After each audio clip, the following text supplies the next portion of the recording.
취업하는 이 전문직 한국 기업엔 희망이 없다. 여러분 이 말이 사실일까요?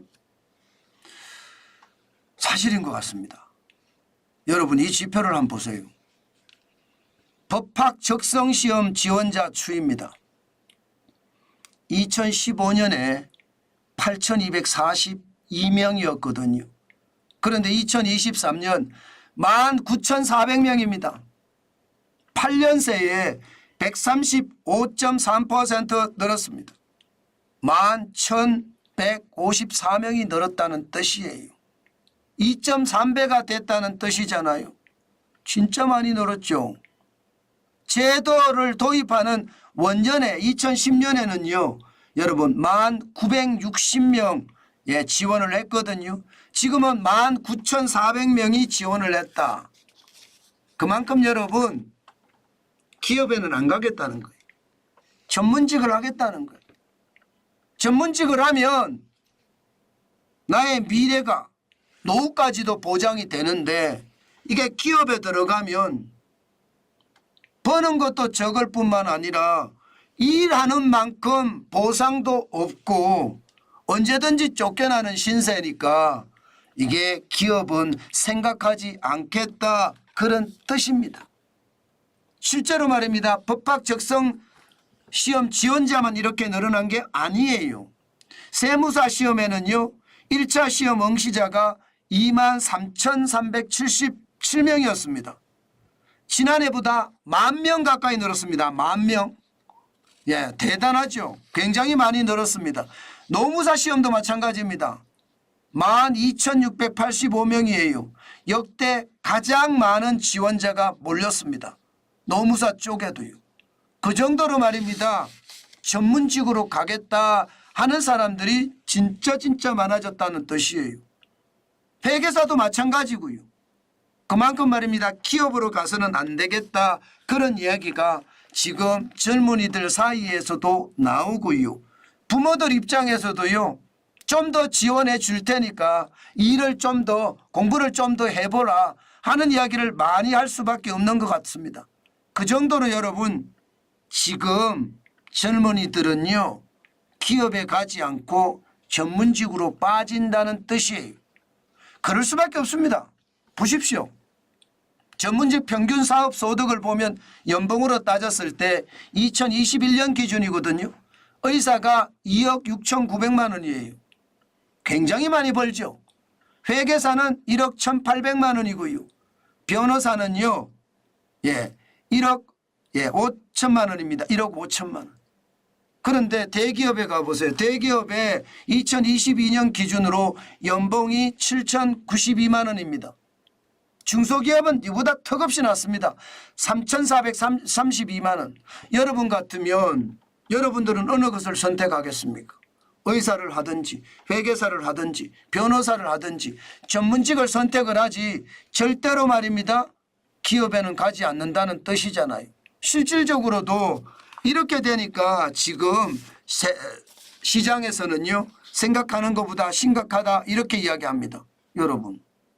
실제 말입니다. 서울대 경영대학 졸업생들 중에 말입니다.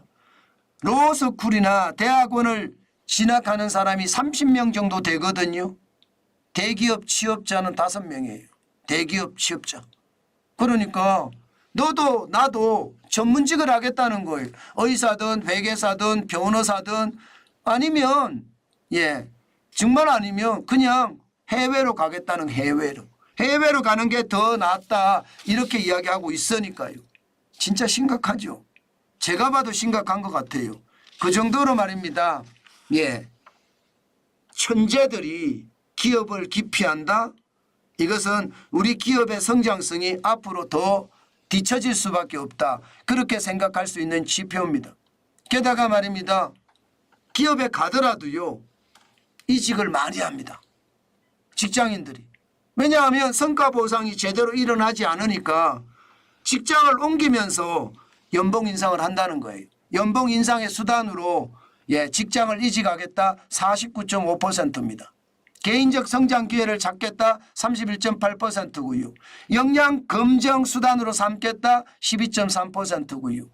결국 제가 보기에는 여러분, 저도 매일경제 제가 일을 하면서 사장까지 갔었기는 하지만 성과 보상을 제대로 받았느냐 그렇게 말하면 진짜 가슴이 아픕니다. 진짜 죽을 듯 일했거든요.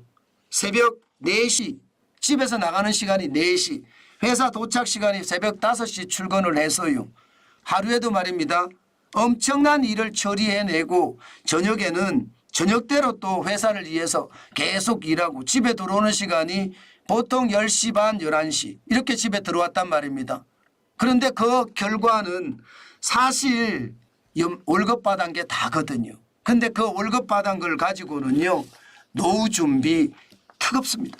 할 수가 없습니다. 제 사장 때 월급을 아시면 모두들 기함을 토하더라고요. 가끔 와서 매일경제 사장님 때 월급 얼마 받으셨나 이렇게 물을 때 제가 이야기를 합니다. 얼마를 받았다 이야기를 하니까 다 놀라 자빠지더라고요. 그 정도로 여러분 월급이 박하고 약했거든요. 뭐 그렇다고 해서 제가 매일경제를 싫어하거나 그렇지는 않아요. 왜? 내 평생을 바친 직장이기 때문에 월급을 적게 받았지만 평기자로 들어가서 그래도 계열사지만 사장까지 했잖아요. 저는 거기에 스스로 자부심을 느끼면서 만족은 합니다. 그러나 일말에 그 성과 보상이 제대로 이루어지지 않았다는 것은 아마 어느 누구든 다 느낄 겁니다. 저처럼 이렇게 느끼는 젊은이들이 굉장히 많다는 거예요. 그런데 저 같은 실수를 반복하지 않는다는 뜻이죠.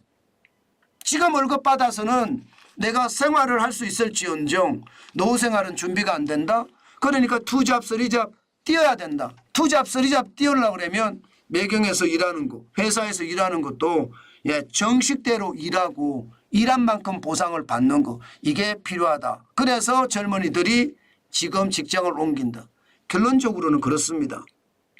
저는 미국처럼 말입니다. 성과를 많이 내는 사람에게는 성과 보상을 두둑히 해야 됩니다. 지금 증권사들이 그렇게 하고 있거든요. 증권사들이 말입니다. 과장 월급이 과장 연봉이 50억, 100억 되는 사람들도 많습니다. 그만큼 말입니다. 증권사처럼 성과를 중심으로 해서 실적을 많이 내는 사람에게는 그에 합당한 저는 성과를 보상해 줘야만 한다고 생각합니다.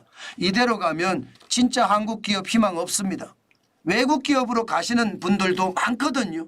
제 주변에도 그런 친구들이 많아요. 한국에서 일하는 것보다가 성과를 더 많이 내면 더 많이 주는데 왜 한국 기업에 취직을 해? 한국 대기업에 가는 거, 미국 대기업에 가는 월급 차이가 어마어마합니다. 어마어마합니다. 그러니까 아이들도 보면 한국 대기업 골치 아프게 한국 대기업 가지 말고 미국 대기업 가겠다. 그렇게 생각을 하면서 실제로 그렇게 하는 그렇게 행동에 옮기는 젊은이들도 많다는 뜻입니다. 저는 기업가들도 변해야 된다고 생각해요. 옛날처럼 이 기업은 내 거다 하는 그런 의식 버려야 되고요. 최고 경영자다.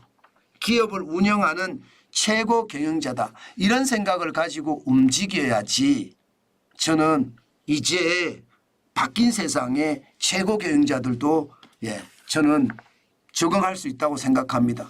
그렇지 않고 지금처럼 과거식의 경영을 계속해 간다면 결국 말입니다. 한국 인재들은 대탈출하는 인재 대탈출 사건이 앞으로 크게 벌어질 겁니다. 그것이 말입니다. 여러분 시장을 가장 활발하게 만들 수 있는 요소다. 그만큼 이제 성과 보상에 대한 게 이게 어느 하나 기업의 문제가 아니다. 인재들의 대탈출 다시 한번 신경을 써 봐야 된다. 그 말씀 제가 오늘도 강조해서 드립니다.